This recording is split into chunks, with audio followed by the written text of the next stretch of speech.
to Investors Hangout. This fortnightly interaction to help you learn more about savings and investments is brought to you by Aditya Birla Sun Life Mutual Fund and Value Research. With me today is Dhirendra Kumar, CEO Value Research, and KS Rao, Head of Investor Education and Distribution Development at Aditya Birla Sun Life AMC. Now, it's very common to come across people telling their investment stories, which usually end up with them being disappointed. Many people fail to achieve what they had thought of from their investments at the time of putting their money away. Mr. Rao, considering your background, I'd like to ask you first, why do you think this happens? Thanks, Ruchira, for having me here. Indeed, it's a great opportunity to be with Dhiren once again at the Hangouts. Yeah, it's indeed a right question to ask when we are talking about financial well-being. And it's like the first thing I look at is lack of financial awareness or financial understanding. Then comes to not understanding the investments and not understanding the product before investing. Of course, not understanding where the money is being invested by these products in turn. And these are all exactly not understanding rightly associated with risk. And some of them taking too much of risk, or they are not taking it risk at all, or they are taking the wrong risk. And times like this, people would like to jump into the past returns and look at taking their investment decisions based on the past investment returns. It's all leading to not having a clear investment goals. Of course, not having a proper financial planning.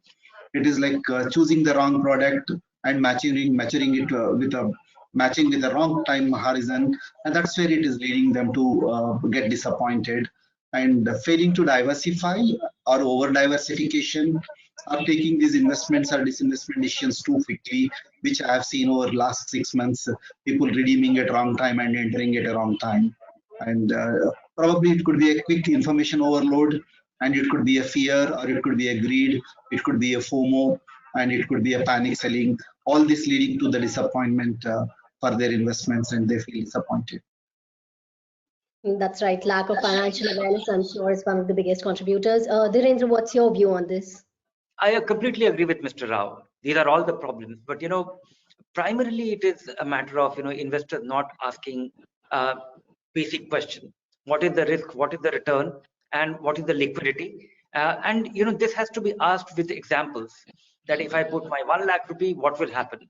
If I put my, will there be liquidity? Will it be able to beat inflation? How bad it can get? So it amounts to asking just 4 questions about any investment. What do I get in return of putting my money here? Investors, everybody, and the reason behind this is that most people think that this is too sophisticated. Everybody understands complex things.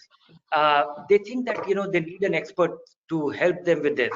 And most people are actually selling it. So investors have to really understand the basics. They have to understand that whether they're investing in fixed income, all kind of fixed income, they come with different composition of the different measure of risk and return.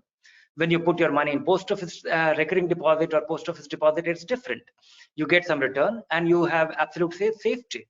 Likewise, when you invest in a bond fund, it's different. When you put your money in a bank deposit, you get the guaranteed return, and it's the safety is different, and the returns are also lower.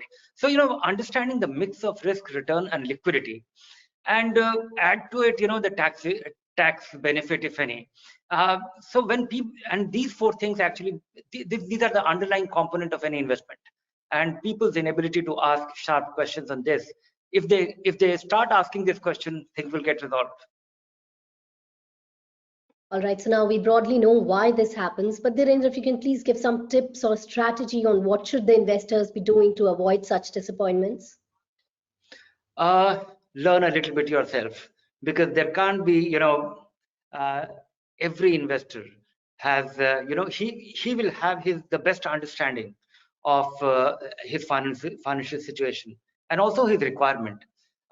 If I'm an investor, then I know that, when I plan to retire, or when I'm going to retire, if I'm in a job which has a specified retirement age, then I know that, when my child gets into college, when I'm likely to require the money, when I plan to buy my house, these are broader things for which we save.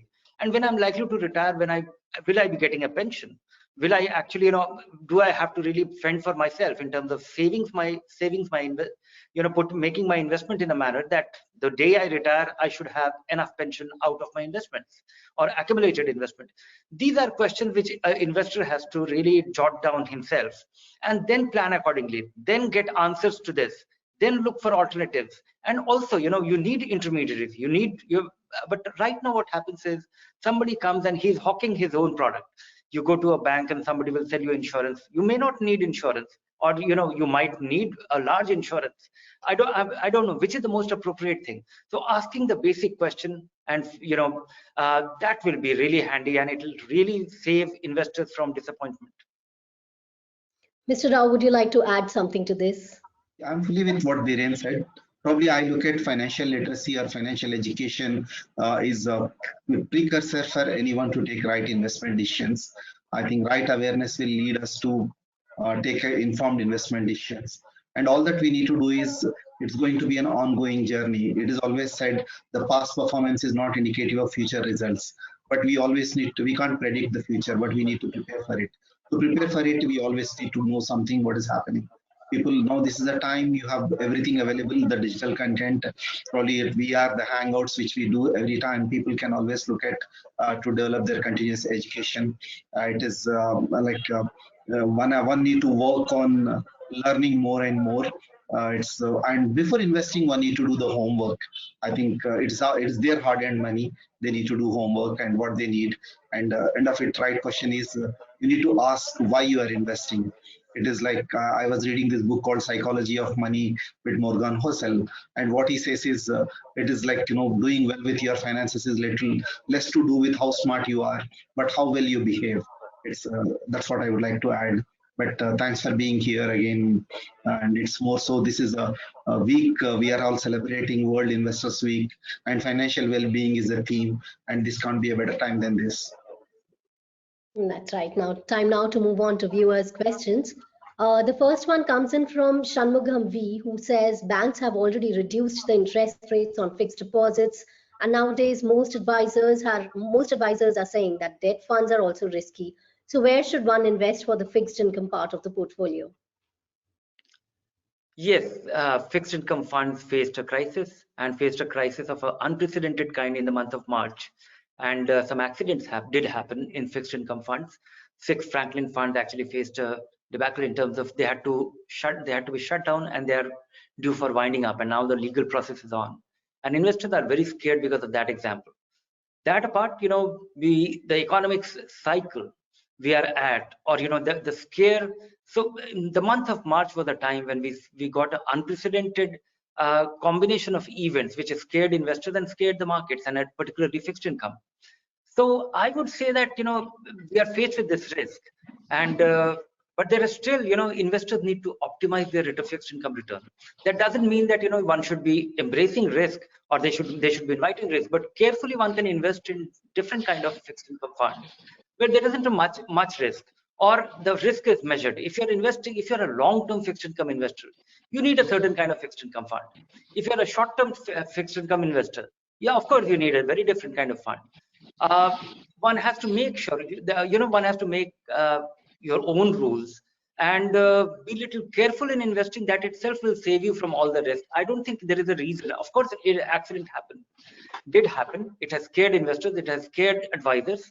But you don't stop traveling in aeroplanes because there was an accident. You have to get going. So that is one way of looking at it. The other way of looking at it is fixed income. If you I would like to give a tip here, that when investing in fixed income fund, never choose the best performing fund over a recent time period, because the best performing fund is hiding